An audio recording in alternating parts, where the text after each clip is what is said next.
If you're looking to find and unhide hidden photos on your iPhone, the process is straightforward. Finding hidden photos and unhide them is easy and simple on any iPhone.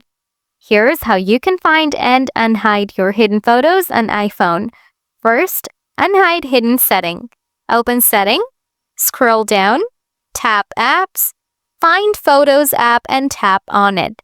Scroll down, toggle on Hidden Album.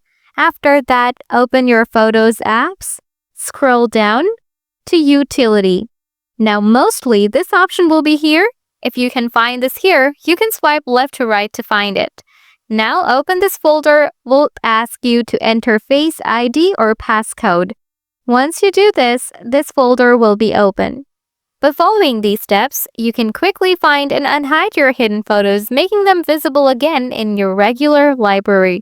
If you prefer to keep them private, you can always hide them again using the same process.